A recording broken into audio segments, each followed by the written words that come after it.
पे कोई जाए तो खाली आए, उनकी चौखट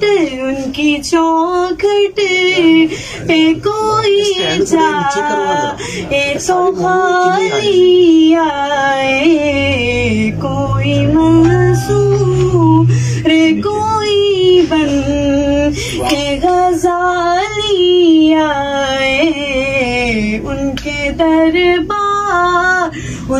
दरबार से होकर जो सवाली आए, उनका जलवा तो है मौजूद यहाँ भी, लेकिन उनका जलवा तो मौजूद है यहाँ भी, लेकिन कोई लेकर तो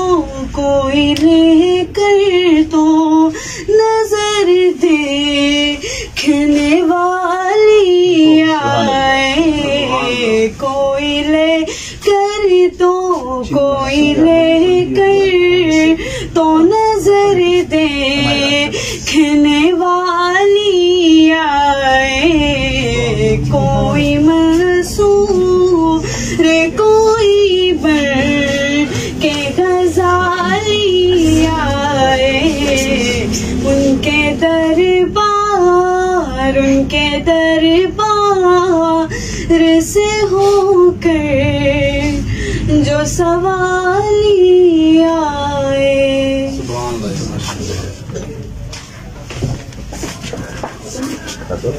कैमरा बॉय थोड़ा एक्स्ट्रा नहीं था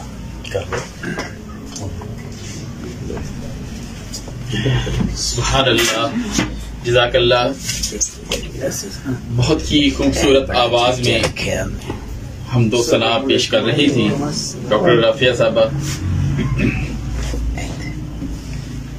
नॉलेज होम्योपैथिक मेडिकल एसोसिएशन के आज के स्टडी सर्कल का जो मौजू है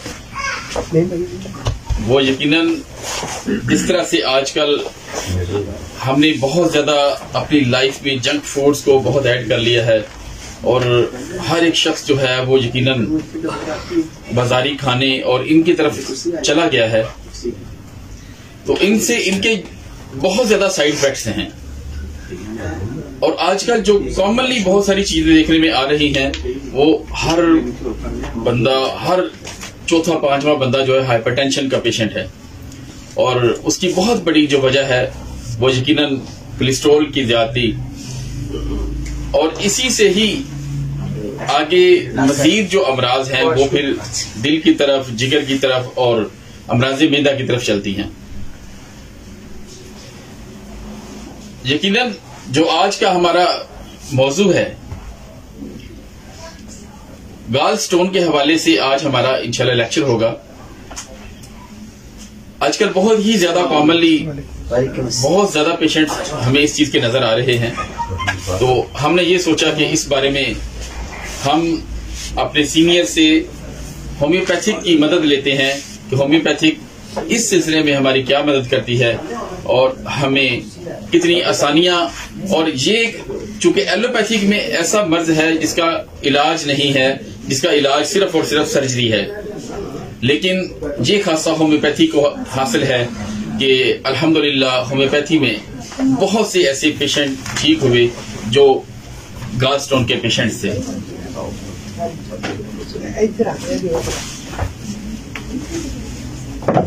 टाइम चूंकि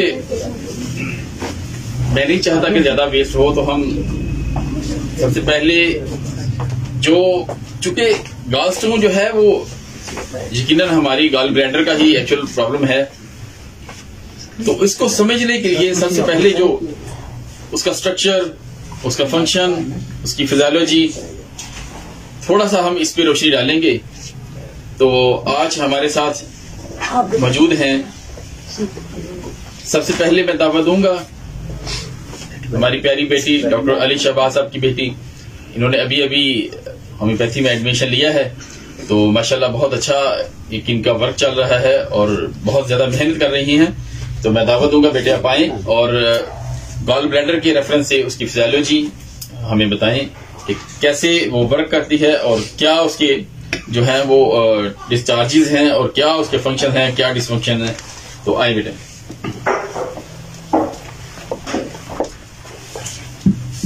अस्सलाम वालेकुम। आज का हमारा टॉपिक है गॉल स्टोन।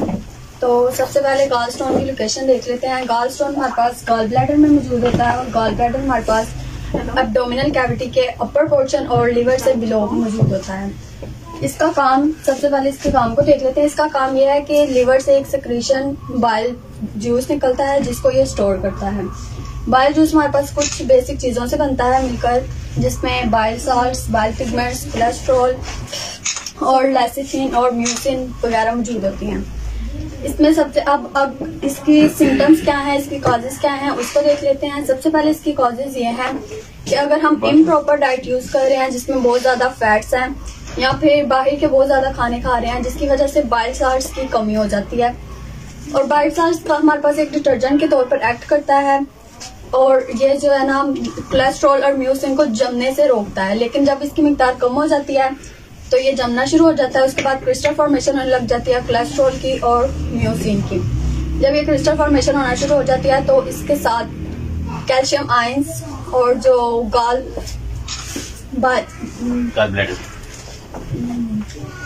बाइल पिगमेंट्स जो हैं वो भी इसके साथ जुड़ जाते हैं जिसकी वजह से स्टोन की फॉर्मेशन होना शुरू हो जाती है। इसके अलावा कुछ और भी जो है इसकी वजूहत हो सकती हैं। या तो कोलेस्ट्रॉल का लेवल जो है बढ़ जाता है या फिर जो बाइल जूस है जिसने ड्यूडिनम में जाना होता है उसमें कोई रुकावट आ जाती है और वो वहां तक नहीं जा सकता प्रॉपर तौर पर, वो उसी में रह जाता है। उसकी वजह से भी बाज़ औक़ात जो है ये स्टोन बनना शुरू हो जाता है। उसके अलावा जो है कैल्शियम आयन के बढ़ जाने की वजह से या फिर बाइल साल्ट्स के कम हो जाने की वजह से भी जो है गॉल ब्लैडर में स्टोन बनना शुरू हो जाता है। इसके सिम्टम्स क्या हैं, क्योंकि हमने इसकी लोकेशन देखी कि ये लिवर के बिल्कुल बिलो मौजूद होता है तो वहाँ पे पेन होना शुरू हो जाती है, वोमिटिंग या फील होता है या फिर वोमिटिंग होना भी शुरू हो जाती है, पेट का फूल जाना है, इम्प्रॉपर डाइजेशन वगैरह इसके सिम्टम्स में बेसिकली मौजूद होती हैं।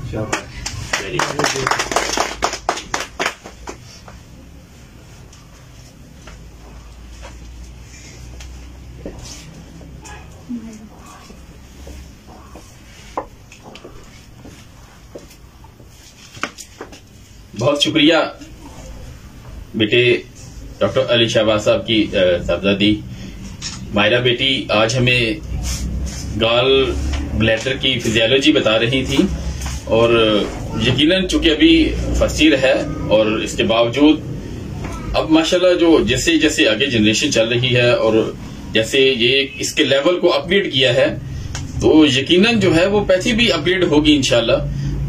अदरवाइज पहले तो यही सिस्टम होता था कि वो मेरा फोर्थ ईयर के स्टूडेंट भी जब निकलते थे क्लियर करके तो वो बिल्कुल ब्लाइंड होते थे और फिजियोलॉजी पैथोलॉजी तो बहुत दूर है, बल्कि उनको हमारी मेडिसिन के नाम का भी नहीं था पता होता। तो ये बड़ी खुशकिस्मती की बात है और बहुत ही खुश आइन बात है कि आज जो बच्चे माशाल्लाह बहुत मेहनत कर रहे हैं और पूरा कम्पीट कर रहे हैं। तो ये एक वक्त की बहुत बड़ी जरूरत भी है। आज चूंकि जिस तरह से अभी बेटे ने बड़ी अच्छी उसकी एक फिजियोलॉजी भी बताई है तो इसके बाद मैं दावत दूंगा जनाब डॉक्टर अली शहबाज साहब को कि सारा पाएं और यकीनन गॉल ब्लैडर के हवाले से हमारे इल्म में इजाफा फरमाएं। डॉक्टर अली शहबाज साहब।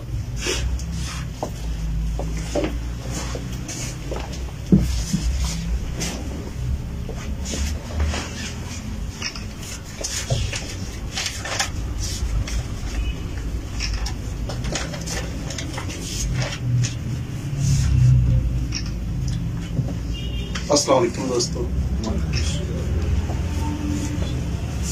जैसा कि हमारा टॉपिक है आज का गॉल स्टोन और बड़ा सेंसिटिव प्रॉब्लम है और होम्योपैथी का यहाँ पर एक बहुत जबरदस्त जो है मुकाम है कि जिससे कोई भी इनकार नहीं कर सकता। यानी कि वो पोजीशन जहाँ पर दूसरा सिस्टम जो होता है वो फुल स्टॉप लग जाती है और लास्ट में सर्जरी का जो है वो ही एडवाइस किया जाता है। लेकिन यहाँ पर आप देखेंगे कि जो हमारा सिस्टम है बहुत अच्छा वर्क करता है, लेकिन हमारा सिस्टम तो वर्क अच्छा करता है, सबसे अहम क्वेश्चन है कि हम अच्छा वर्क कर रहे हैं। तो हमें अच्छा वर्क करने के लिए बेसिक क्या है, चीजों को समझना पड़ेगा, उनकी स्टडी करनी पड़ेगी, फिर आपको पता चलेगा कि अप्रोच कोई भी हो, लेकिन आपको बेसिक नॉलेज जो है वो जरूर होना चाहिए।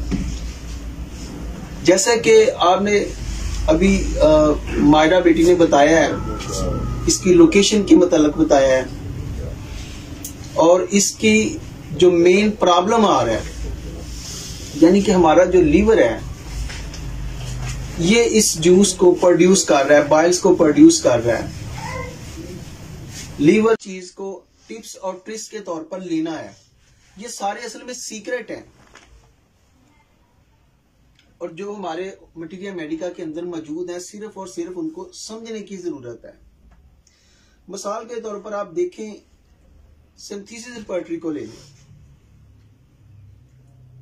अब सिंथेसिस रिपर्टरी के अंदर आपको इस रूब्रिक में तकरीबन गॉल स्टोन के हवाले से 35 अद्वियात मिलेंगे,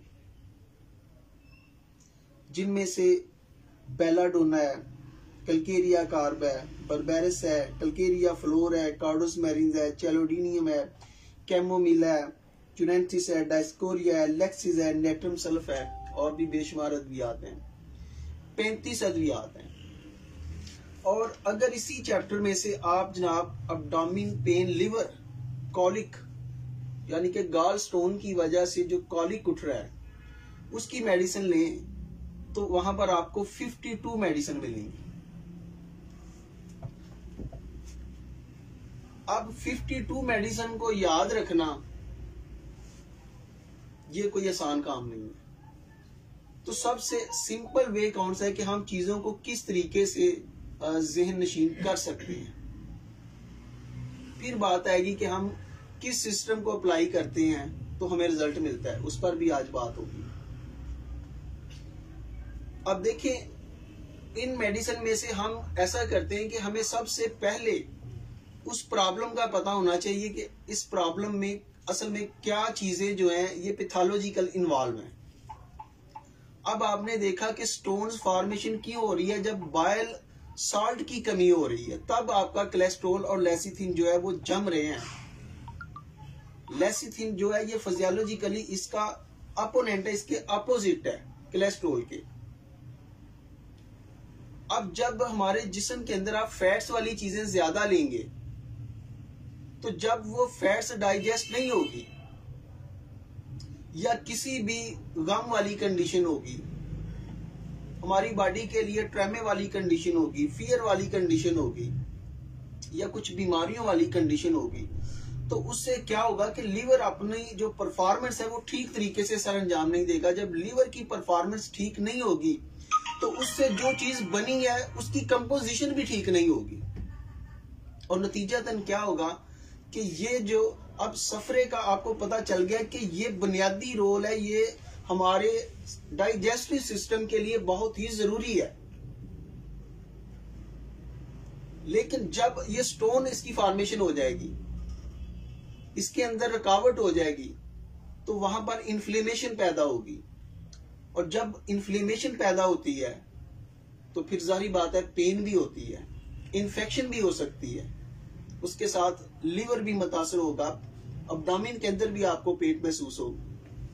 अब जो ये अलामात हैं, अब आपने देखा कि यार ये अलामात जो हैं ये डोमिनेंट है इस प्रॉब्लम के अंदर, कि पेशेंट आपके पास आ रहे कि डॉक्टर साहब मैं खाना डाइजेस्ट नहीं कर रहा, डॉक्टर साहब मुझे मतली महसूस हो रही है, डॉक्टर साहब मेरा पेट गैस से भरा रहता है, मुझे सुकून नहीं है, डॉक्टर साहब मुझे बहुत दर्द उठता है। अब ये वो अलामात हैं जब आपके पास रिपोर्ट भी आ जाती है। अब एक होम्योपैथिक डॉक्टर की जो खूबी है वो ये है कि ये स्किल्स मास्टर है कि ये अपनी सिम्टम्स के हवाले से भी ये एक इसके अंदर स्केच बन जाता है कि मैंने इस मेडिसिन तक जाना है और ये प्रॉब्लम हो सकता है, और वो जो स्केच होता है वो बड़ा स्ट्रांग होता है। कि प्रॉब्लम कोई भी हो वो उसको ठीक करने की ताकत रखता है। तो अब सिंपली हमने क्या करना है कि यार देखा कि जो अलामत हमारे सामने आ रही हैं, कम से कम हमें उन अद्वियात को देखना होगा कि जिनके अंदर ऐसी अलामत मौजूद हैं। वो कौन कौन सी अद्वियात हैं जिनके अंदर ये अलामत मौजूद हैं कि पेशेंट का खाना ही हजम नहीं हो रहा है, पेट के अंदर गैस हो रही है, बदहजमी हो रही है, कॉलिक वाली कंडीशन है। तो यानी कि सबसे ज्यादा अहमियत तो उन अद्वियात की होगी। अब यहां पर देख लें, इसलिए 35 या 50 के करीब अद्वियात है, बाकी अद्वियात पीछे रह गई हैं। लेकिन इसको भी आप फिक्स नहीं कर सकते हैं। या तो आपने सिर्फ और सिर्फ वो टिप्स या नुस्खे पर रहना है, या अपने माइंड से काम करके आपने आगे बढ़ना है। अगर आप कहें कि जी टिप्स वाली बात हो, तो हर डॉक्टर ने रट्टा लगाया हुआ है कि जी इसके लिए कॉर्डस मदर टेंचर जो है जी उसको ले लें, चैलोडीनियम को ले लें, बर्बरस को ले लें। इन तीनों के मदर टेंचर को मिलाएं और या तीनों के 10-10 ड्रॉप जो है 3 टाइम दें, कोलेस्ट्रीनियम साथ दें, 2 माह तक दें और पित्ते की स्टोन जो है वो ठीक हो जाएगी। 2 माह लग सकते हैं, 3 माह लग सकते हैं, ठीक हो जाएगी। मान लिया कि यार ये आपका जो टिप्स है, ये जो आपका नुस्खा है, ये कामयाब है। कंपनीज के कॉम्बिनेशन भी ऐसे ही होते हैं और कामयाब भी होते हैं। अच्छा, अब आगे बात आ गई कि यार अब पेशेंट चला गया डॉक्टर मानला साहब के पास। पेशेंट उनके पास गया, उन्होंने पेशेंट की लुक को देखा है, उन्होंने पेशेंट के बिहेव को देखा है, उन्होंने वहां पर उसके लिए पल्साटीला 1 mg 10 mg CM की एक डोज रिकमेंड कर दिया। बात को समझना है सिर्फ, ना तो मैं आपको कोई नुस्खा दे रहा हूं, मैं आपको एक डायरेक्शन दे रहा हूं। जब अमानुल्लाह साहब ने देखा कि यार ये जो मेरे पास पेशेंट आया है ये पल्साटीला का है, तो उन्होंने उसके मजाज के ऊपर जाके या उसकी जो भी उसका जो वीपी बिहेवियर था, चेंजेबल बिहेवियर था, जब उस पे जाके उन्होंने पल्साटीला को रिकमेंड कर दिया, पल्साटीला दे दी, तो दूसरे दिन ही पेशेंट की कॉल आती है कि डॉक्टर साहब मैं कुछ बेहतर महसूस कर रही हूँ। 1 हफ्ते के बाद वो सोनोग्राफी कराती हैं तो उसके अंदर आता है कि जी आपकी वो जो स्टोन थी वो डिजॉल्व हो गई है। एक तरफ वो 3 अद्वियात का कॉम्बिनेशन था जिनके रिजल्ट से इनकार मुमकिन नहीं है। उन्होंने 3 महीने में ज्यादा में कर दें, कम में कर दें, उन्होंने भी काम करना है। लेकिन डॉक्टर साहब ने 1 हफ्ते के अंदर रिजल्ट ले लिया। अच्छा, अब देखना है कि बेटरनेस कैसे और किस में ज्यादा है। वो जो 3 अद्वियात 4 थी उनमें ज्यादा है या डॉक्टर साहब की पल्साटीला में ज्यादा है। अब डॉक्टर साहब ने जब पल्साटीला दी, उन्होंने उसकी जो ज़ाहरी और जो उसकी इंटरनल कंडीशंस को देखते हुए दी, और डॉक्टर साहब को पता है कि पल्साटीला का जो पेशेंट होता है ये फैट्स को डाइजेस्ट नहीं कर सकता है। उसके लिए फैट्स को डाइजेस्ट करना सबसे मुश्किल काम है, और वही फैट्स जब ज्यादा मकदार में होगी, जब वो डाइजेस्ट नहीं होगी, तो उसका जो नतीजा है, आपने पढ़ते हैं ना कि पल्साटीला का जो पेशेंट होता है ये बेसिक होता है, ये मोटापे की तरफ माइल होता है, और ज्यादातर केस आपके पास पल्साटीला के ही जो है ये स्टोन के हवाले से आते हैं। तो डॉक्टर साहब ने यहाँ पर पल्साटीला को रिकमेंड किया। अब उस पल्साटीला ने क्या काम किया कि उस पल्साटीला ने जो वो फैट्स ले रही थी उसको डाइजेस्ट करने में हेल्प कर दी, उसका डाइजेस्टिव सिस्टम ठीक हो गया, उसकी जो वो टेंडेंसी थी, जो रुझान था, उसके अंदर कमी आ गई। अब उससे ये नतीजा हुआ कि 6 माह के बाद भी पेशेंट डॉक्टर साहब के पास आता है तो डॉक्टर साहब कहते हैं जी सुनाएं, तो वो कहती हैं कि अल्हम्दुलिल्लाह डॉक्टर साहब दोबारा मुझे वो कंप्लेन नहीं हुई है, वो दोबारा प्रॉब्लम नहीं हुआ है। तो जो आपने 3 मेडिसिन दी थी, मैं उनके खिलाफ होने पे बात बिल्कुल नहीं कर रहा हूं, वो डेफिनेटली वर्क करते हैं। अब आप देखें कि उसने जाके वहां पे काम किया और वो जो स्टोन फॉर्मेशन थी उसको तहलील किया। अब उसने तहलील कर दिया, 6 माह के बाद जो है पेशेंट कहता है डॉक्टर साहब मुझे तो दोबारा शिकायत होनी शुरू हो गई। 3 माह मेडिसिन खाई है, 6 माह के बाद दोबारा प्रॉब्लम हो गया है। अब सब क्लिनिक करते हैं कि ऐसा नहीं होता है।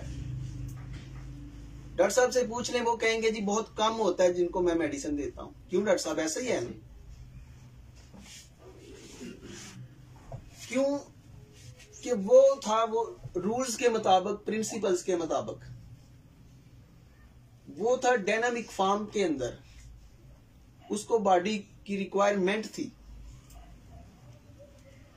अब आप देखें कि अगर गोल्ड ग्रेड के अंदर तो चंद मेडिसिन ही है, लेकिन जो दूसरी अद्वियात हैं, चाहे वो ग्रेड के ना हो, ग्रेड उनका बहुत मामूली हो, लेकिन अगर रिक्वायरमेंट ही उसकी हो, अगर रिक्वायरमेंट ही स्टेफिस एगेरिया की आ रही है, इस रिब्रिक के अंदर स्टेफिस एगेरिया मौजूद है, अगर पेशेंट ही किसी के जेरे तसल्लुत रहा है, उसका एंगर भी सप्रेस्ड हो गया, उसके इमोशन भी सप्रेस्ड हो गए हैं, अगर पेशेंट ही ग्रीफ के अंडर है, अगर पेशेंट ही फ्राइट के अंडर है,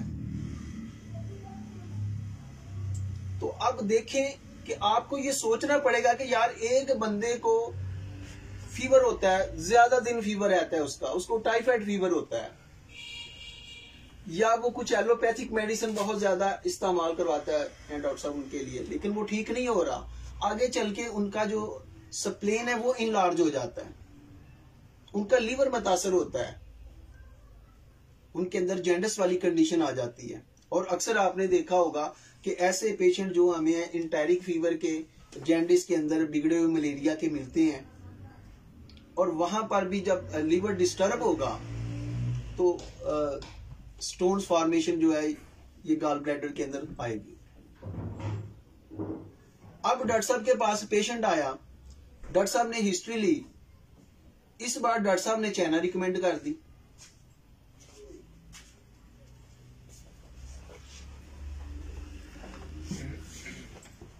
उस वक्त पल्साटीला रिकमेंड की थी, इस वक्त चाइना रिकमेंड कर दी। ये थी डिमांड। क्यों चाइना रिकमेंड की? कि वो क्राइटेरिया का चाइना का आ रहा था, पेशेंट एग्जॉस्ट था, बीमारी ने उसके स्प्लेन पर, उसकी सिस्टम के ऊपर बुरा इफेक्ट डाला था, तो इसलिए उन्होंने चाइना दी। तो चाइना ने बहुत 2 दिन में 3 दिन में रिस्पांस दे दिया। लेकिन अगर एक बंदा एंगर के अंदर सुप्रेस्ड है तो वहां पर स्टेफिस एगेरिया बड़ा अच्छा वर्क करेगी। तो वही पेशेंट मेरे पास आ जाता है।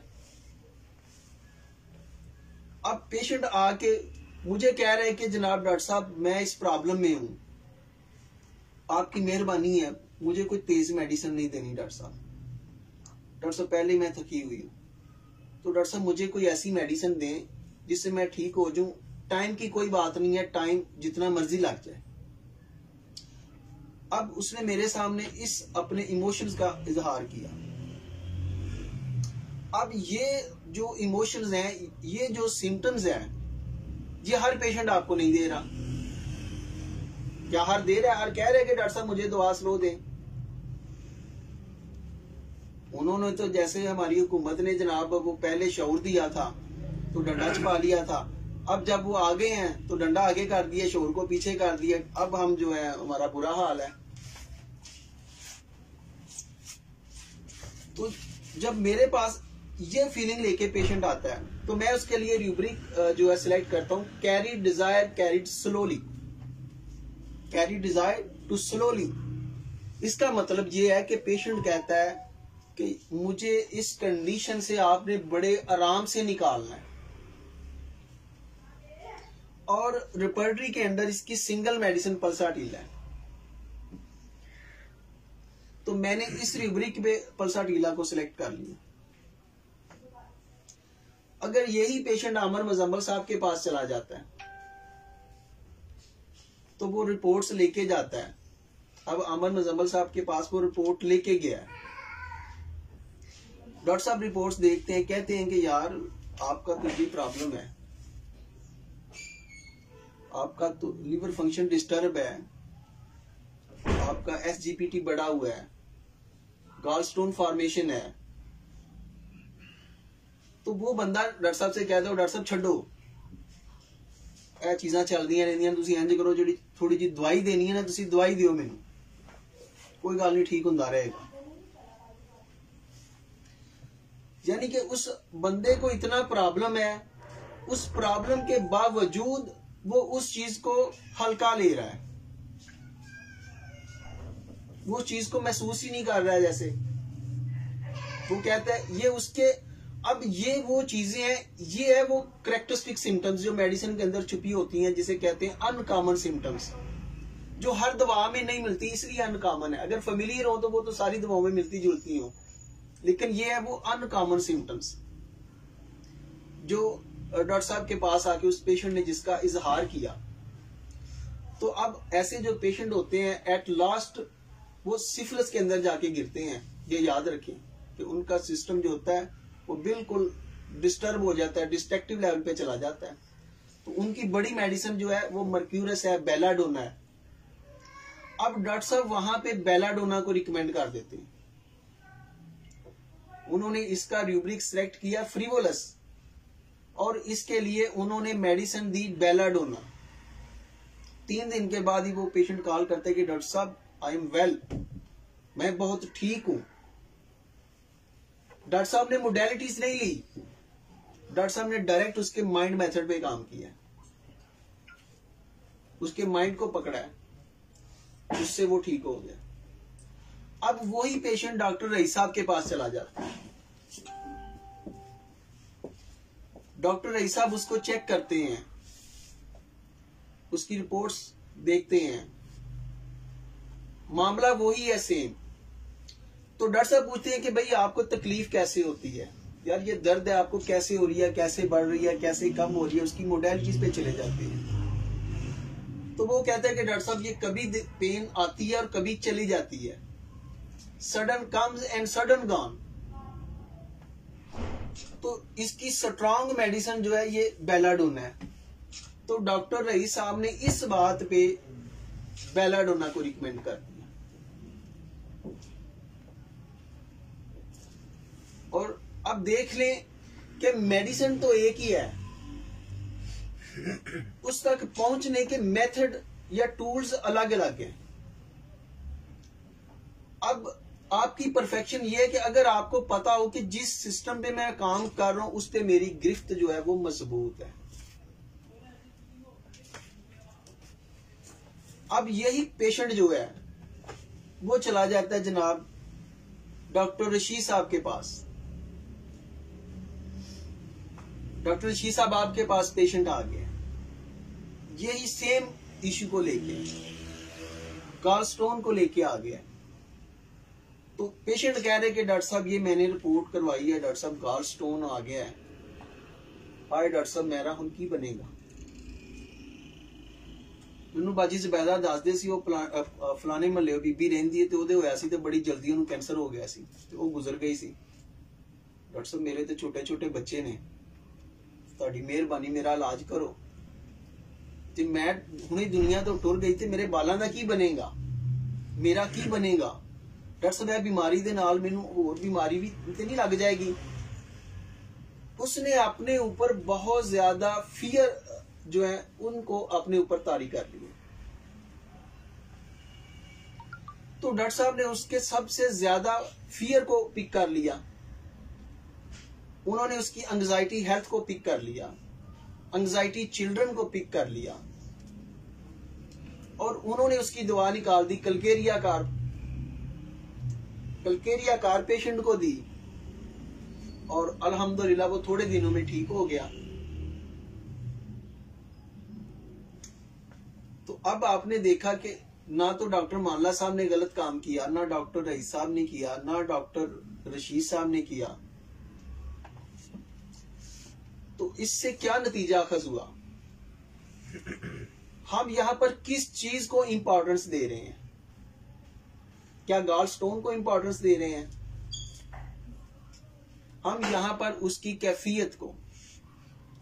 तो सिंपली क्या चीज हुई कि यार जो चीज डोमिनेंट है, जो पेशेंट उस वक्त आपके पास लेके आया, जिसकी सबसे उस वक्त उसको डिमांड है, आप उसको वो दे दें। छोड़ दें इसको कि यार ये बहुत बड़ी मेडिसिन है, इसके लिए ये नुस्खा इसके लिए कामयाब है। अब जरूरी नहीं है कि वो बेलाडोना हो, पल्साटीला हो, वो डायस्कोरिया भी हो सकती है। चलें जी, अगर आप दूसरे एंगल से देखें कि यार आज हम स्टडी सर्कल में आए हैं तो डॉक्टर साहब ने हमें समझाया भी है, उलझाया भी है, तो शार्ट भी होना चाहिए। तो आप देखें कि ये जो कंडीशन होती है, ये पेशेंट उस वक्त इसको सीरियस लेता है जब ये पेन वायलेंट हो जाती है, जब उसके बस से बाहर हो जाता है पेशेंट।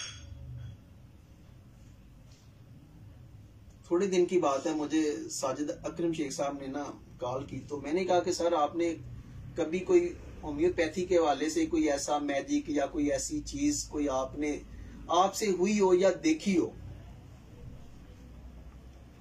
तो उन्होंने कहा कि हाँ, मैंने एक वाकया अपनी आंखों के सामने देखा है।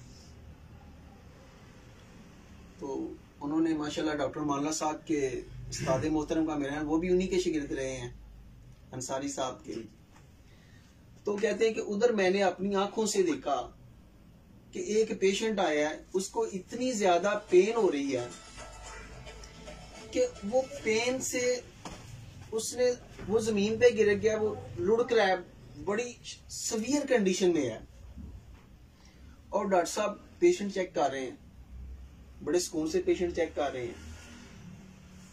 तो ऐसे लग रहा था कि यार ये डॉक्टर बड़ा जालिम है।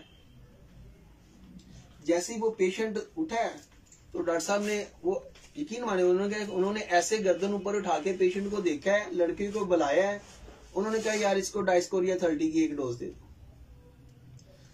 पेशेंट को, ये सच्ची बात, और प्रोफेसर साजिद अकरम शेख साहब लाइव बात को रही है।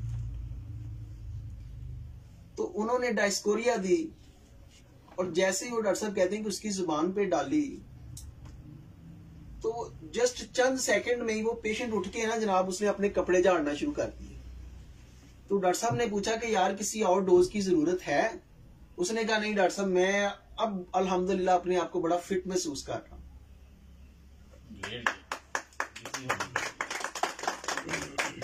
इसी तरीके से डॉक्टर जाफर अमाम साहब, प्रैक्टिस के हवाले से उनका एक बड़ा होम्योपैथी के हवाले से एक नाम है।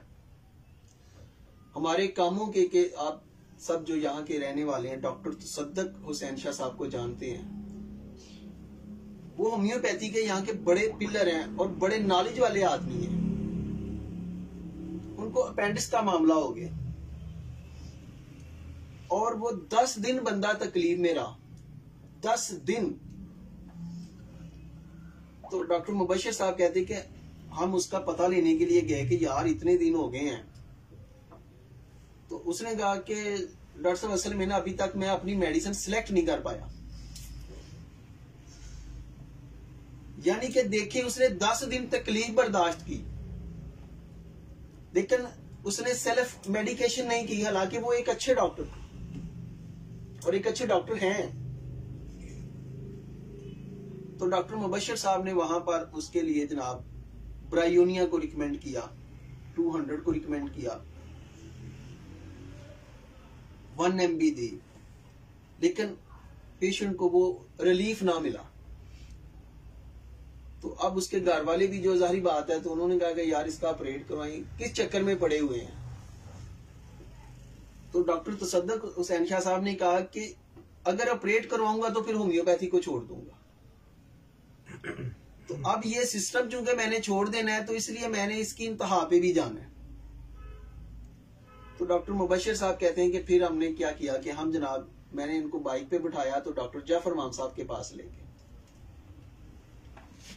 तो उन्होंने अलामत ली, तो उन्होंने जब उनसे पूछा ना, वो कहते हैं कि वो बड़े गर्म मिजाज थे। तो उन्होंने ब्रायोनिया का नाम लिया, तो शाह साहब फौरन बोले कि डॉक्टर साहब मैंने तो ब्रायोनिया जो है ना ले चुका हूं। तो वो उसके गल पर, उनके अगर ले चुके हैं तो फिर मेरे पास क्या लेने आए हैं? फिर जाएं आप, जब आप खुद डॉक्टर हैं। तो अगर मुझसे मेडिसिन लेनी है तो फिर जो मैं दे रहा हूं वही लेनी पड़ेगी। तो उन्होंने कहा ऐसा करो कि यार आप ना 3 डोजें ब्रायोनिया 30 की लेके आओ। 1 डोज उन्होंने उसी वक्त दी, और सर मुबशिर साहब कहते हैं, उन्होंने कहा कि डॉक्टर जाफर इमाम साहब के अल्फाज थे कि आप बाइक पे आए हैं तो आपने बाइक को फुल स्पीड के साथ लेके जाना है, जितने जंप हो रास्ते में आपने ग्रेज नहीं करना है, बैठते वक्त 1 डोज दे देनी है, ये दूसरी। तो ऐसा ही हुआ। तो डॉक्टर साहब कहते हैं कि जैसे मैंने वो डोज ली तो मेरा तकलीफ काफी कम हो गई। उसके बाद ऐसा हुआ कि मैं बाइक पे, मुझे पेन नहीं हुई। और जब ये उन्होंने हमें वाकया सुनाया तो हम उनसे लेक्चर ले रहे थे डॉक्टर मुबशिर साहब के क्लिनिक पे। तो उस वक्त उन्होंने कहा कि आज इस बात को 15-16 साल गुजर चुके हैं, और तीसरी डोज मैंने निशानी के तौर पर आज तक वो रखी हुई है, उनका नाम लिख के, और मुझे वो प्रॉब्लम नहीं हुआ।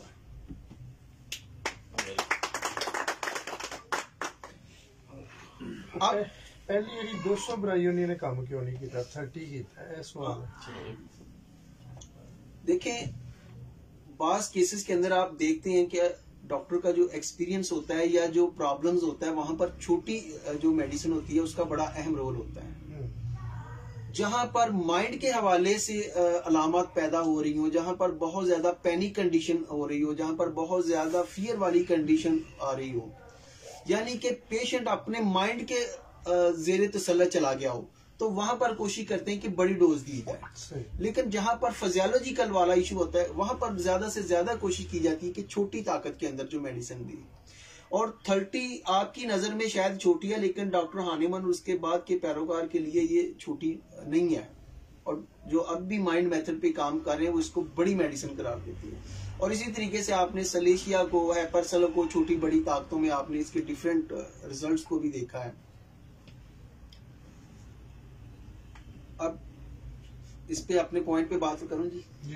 थैंक यू जनाब। तो बात हो रही थी डायस्कोरिया की।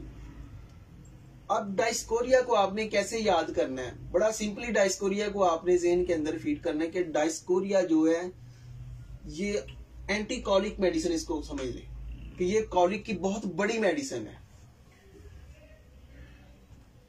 और अगर रशीद साहब के सामने पेशेंट आता है, उन्हें पता चलता है कि यार वो टी ड्रिंकर है और उस पसे मंजर के अंदर स्टोन फॉर्मेशन हुई है और वो सिम्टम्स आ रही हैं और इसका जो डाइजेस्टिव सिस्टम है वो भी फीबल होता है, तो वहां पर आपकी डायस्कोरिया बड़ा अच्छा वर्क करेगी। ना सिर्फ उस कॉलिक पेन को दूर करेगी बल्कि उस सिस्टम को जो फीबल है उसको भी स्ट्रांग करेगी। और इसी तरीके से बेलाडोना को आप देख लें कि ये आपकी एंटी इन्फ्लेमेटरी मेडिसिन, बहुत बड़ी मेडिसिन है, कंजेशन को दूर करने वाली, किसी भी जगह पे कंजेशन हो। और इसकी पेन जो होती है ये बड़ी सीवियर किस्म की बर्निंग वायलेंट पेन इसका होता है। तो आप इस चीज से निकल आएंगे कि यार बेलाडोना जी ये शॉर्ट एक्टिंग रेमेडी है जी, ये क्रॉनिक नहीं है, ये अक्यूट है। अगर आप इसकी पूरी डेप्थ को देखें तो ये आपको बड़े बड़े प्रॉब्लम के अंदर अपना रोल अदा करती नजर आएगी। तो बेलाडोना के अंदर जो कैरेक्टरिस्टिक था वो है इसका जनाब, इसकी sudden pains come and sudden gones. कम से कम इतना हम याद कर लेते हैं। तो अब पेन चाहे वो अब्डामिन का हो, चाहे वो पित्ते का हो, चाहे वो किडनी का हो, चाहे वो सर में हो, तो जब पेशेंट आपके ये अलामत देता है तो आप बेलाडोना देते हैं। जब माइंड के हवाले से पेशेंट चले जाता है, वो कह रहा है जी फ्रीवोलस है, इसी तरीके से इसकी सिम्टम्स डिजायर लाइट भी है, रोशनी। असल में होम्योपैथी कितनी इसके अंदर वुसअत है ना। तो अक्सर दोस्त कहते हैं कि यार एक रूब्रिक की कैसे इंपॉर्टेंस हो सकती है, कि सिर्फ सिंपल डिजायर लाइट की कैसे इंपॉर्टेंस हो सकती है। अब डिजायर लाइट का मतलब क्या है? वो कहते हैं जी डिजायर लाइट का एक मतलब है रोशनी लेना भी और दूसरा इसका मतलब है जी हल्का लेना या हल्का होना। अब हल्का होना और रोशनी ये तो बड़ी डिफरेंट चीजें हैं, लेकिन अगर आप इसको समझें, आप चले जाएं जनाब, ये पिछले दिनों जो कश्मीर में वाकया हुआ है, जो जिनकी गाड़ी के अंदर डेथ हुई है, जो उन प्रॉब्लम के अंदर सफर्ड थे, उनकी कंडीशन को अपने माइंड के अंदर लाएं। जो उनकी आहो पकार थी वो क्या थी? डिजायर लाइट थी। उस वक्त ना उनकी खुराक डिजायर थी, ना कोल्ड ड्रिंक डिजायर थी, ना कोई मालो दौलत डिजायर था। उनकी सिर्फ और सिर्फ डिजायर लाइट थी कि जिंदगी के लिए रोशनी चाहिए, कहीं से हमारी कोई हेल्प कर दे, हमें इस कैफियत से बाहर निकाले। सिंपल उस कैफियत। अब वहां पर वो क्या फील कर रहे हैं? बर्डन। उनके ऊपर एक बहुत बड़ा उस वक्त बर्डन है, बहुत बड़ा खौफ है। इसी तरीके से पेशेंट जब बीमारी के अंदर चला जाता है, जिस कदर वो डिप्रेशन लेता है, उसी कदर वो सबसे ज्यादा वो बर्डन, चाहे वो चेस्ट के हवाले से हो, चाहे वो हार्ट के हवाले से हो, तो फिर वो डिजायर लाइट रिक्वायर करता है। अब यहाँ पर रोशनी भी है, उन प्रॉब्लम से वो हल्का भी होना चाहता है जो उसके ऊपर बोझ है। तो देखा कि दोनों मानी करीब करीब आ गए।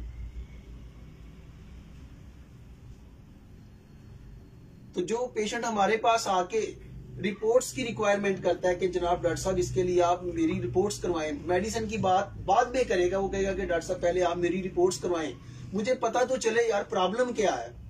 डॉक्टर साहब इससे मैं बहुत तकलीफ में, उसने मेरी जिंदगी को अजीरन बना दिया है। डॉक्टर साहब मैं कुछ खा ही नहीं सकता हूँ, मेरे पेट में हर वक्त गैस रहती है। डॉक्टर साहब राइजिक खा खा के थक गया हूँ, बहुत सारी होम्योपैथिक मेडिसिन भी ली हैं, वक्ती तौर पर रिलीफ रहता है।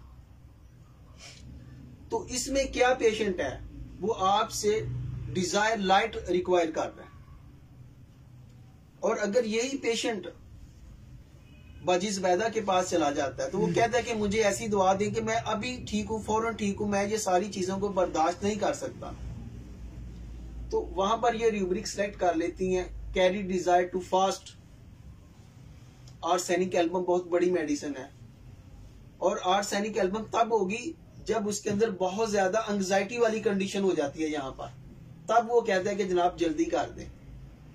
जैसा कि अब एंग्जाइटी का लेवल हमारे स्टडी सर्कल इंचार्ज पर आ गया है। कल बात हो रही थी, मैंने कहा यार डॉक्टर मानला भाई ये बड़ा छोटा सा टॉपिक है, ये बड़ा नहीं होगा, पर मुझे पता नहीं अभी स्टार्ट भी नहीं हुआ तो ये बड़ा हो गया है।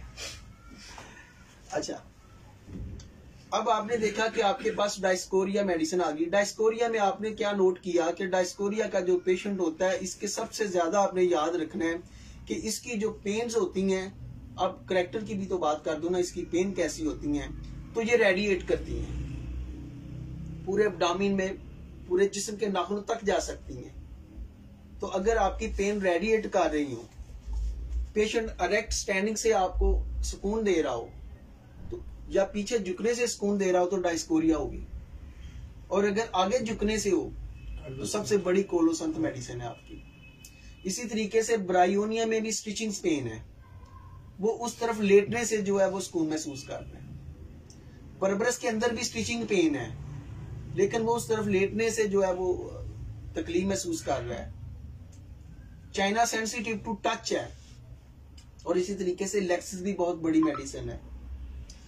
तो खैर मेडिसिन तो काफी है, लेकिन लास्ट में मैं कंक्लूजन आपको यही दूंगा कि मेरे भाई, जब आपके पास एक दफा एक पेशेंट रिपोर्ट लेके आ गया कि यार ये मेरा प्रॉब्लम है, तो आप उसके लिए स्टडी करें, ताकि जो नेक्स्ट आपके पास पेशेंट आता है, और जब हर मामले के अंदर आप 4-4, 5-5 मेडिसिन को ज़हन के अंदर फीड कर लेंगे, तो इंशाल्लाह ताला आप देखेंगे कि फिर चाहे मेथड कोई भी हो, आपको किसी भी किस्म की घबराने की जरूरत नहीं होती है। तो इसी के साथ इजाजत चाहता हूँ। अल्लाह हाफिज।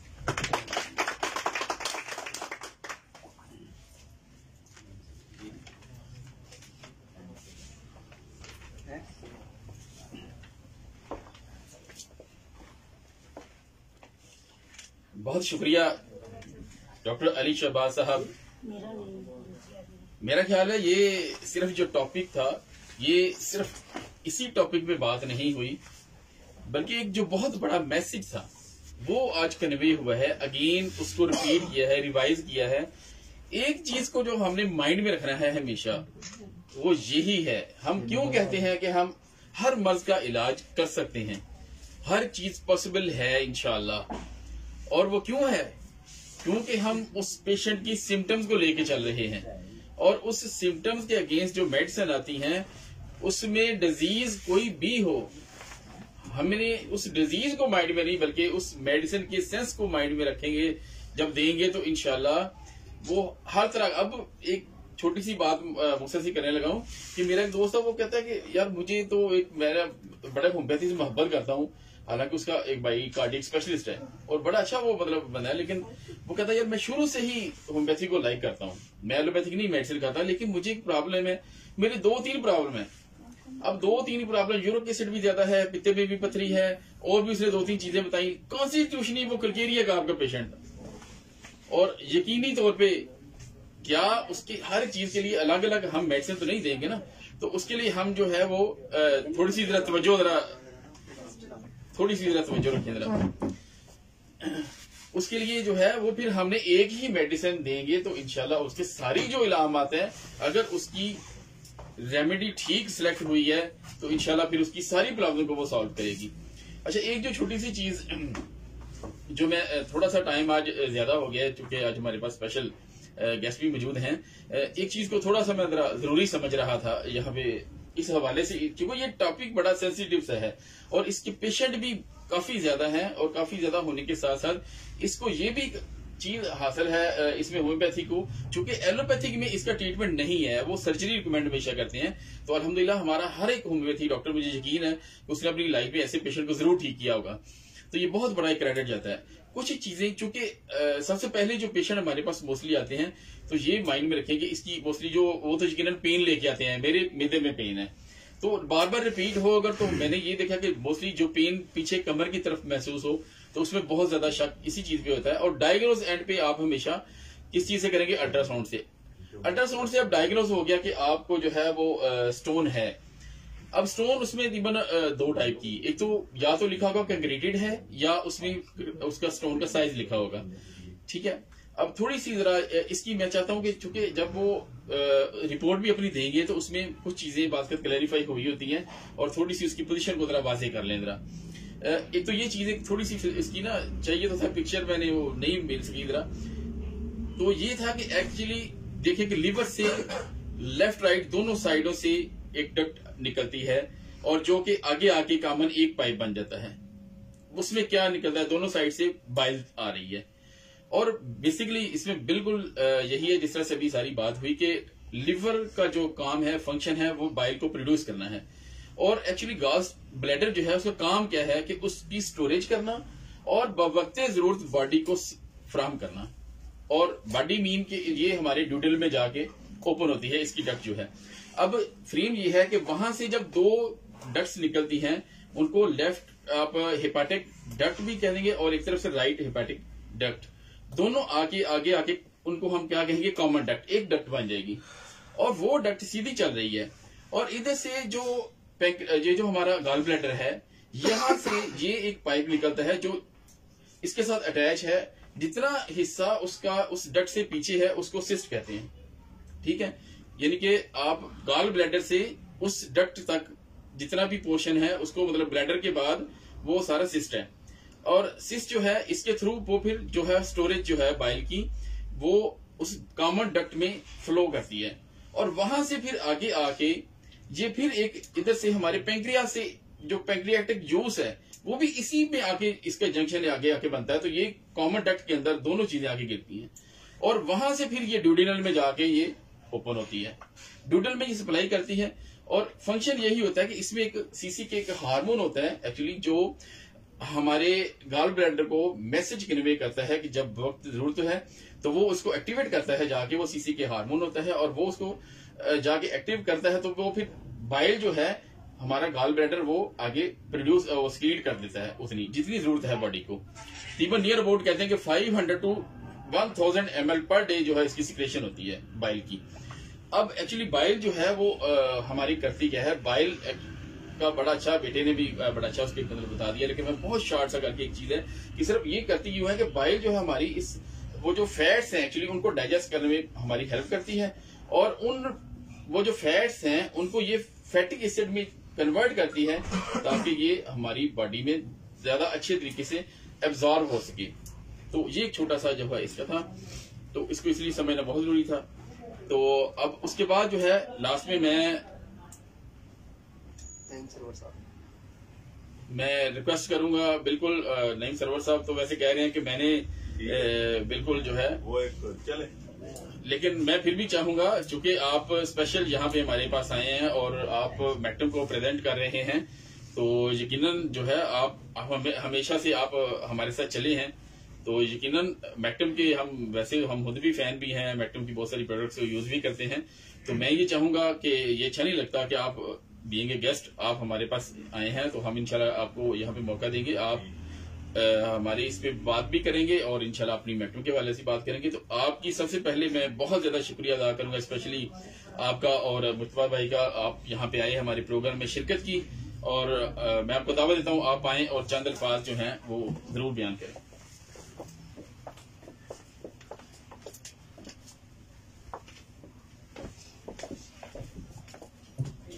अस्सलाम वालेकुम, मेरा नाम नईम सरवर, मैं मैक्टम होम्यो फार्मा को प्रेजेंट कर रहा हूँ गुजरांवाला डिस्ट्रिक्ट में, और मैं बहुत मशहूर हूँ डॉक्टर मानुल्लाह साहब का, अली शहबाज साहब का, रईस हाशमी, मोस्टली सभी डॉक्टर लेडी डॉक्टर मुझे ऑलरेडी जानते हैं। तो मेरा मकसद आज आने का मैक्टम होम्यो फार्मा को प्रेजेंट करने का। तो लेक्चर माशाल्लाह बहुत अच्छा था, बेटी ने भी बड़ा अच्छा लेक्चर दिया। उसके बाद अली शहबाज ने गॉल ब्लैडर स्टोन पे जबरदस्त लेक्चर दिया, मैं इनको अप्रिशिएट करता हूँ, और माशाल्लाह प्रोग्राम भी इनका बहुत अच्छा होता है। तो इंशाल्लाह मेरी कोशिश होगी कि मैं इस प्लेटफॉर्म मैक्टम होम्यो फार्मा से इनको मजीद जो इंशाल्लाह जो भी मेरे पास अवेलेबिलिटी होगी, कुछ सैम्पलिंग वगैरह के वाले से कोई भी कुछ भी इंशाल्लाह मैं इनके साथ हूँ। शुक्रिया।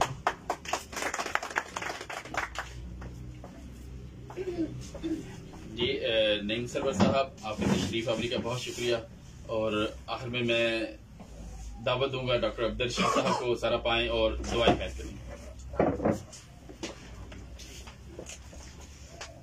खसूसी शुक्रिया जनाब डॉक्टर अब्दुल रशीद साहब का, आज थोड़ा 10 मिनट ज्यादा टाइम दिया है इन्होंने।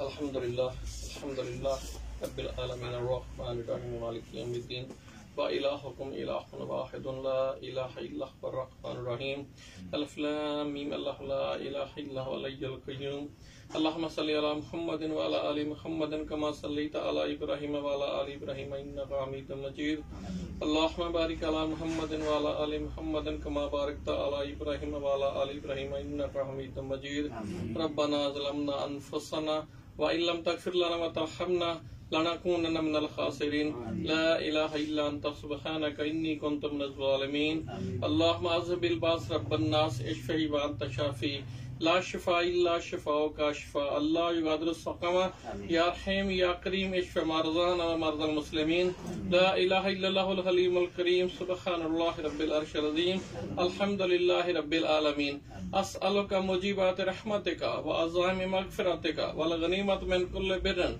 वस्सलामत मिन कुल्लि इस्मिन ला तदाली ज़ंबन इल्ला गफ़रतहु वला हम्मा इल्ला फ़र्रजतहु वला हाजतन हिया लका रिज़्क़न इल्ला क़ज़ैतहा या अरहमर राहिमीन या अरहमर राहिमीन या अरहमर राहिमीन सुब्हान रब्बिका रब्बिल इज़्ज़ति अम्मा यसिफून व सलामुन अलल मुरसलीन वल्हम्दुलिल्लाहि रब्बिल आलमीन आमीन।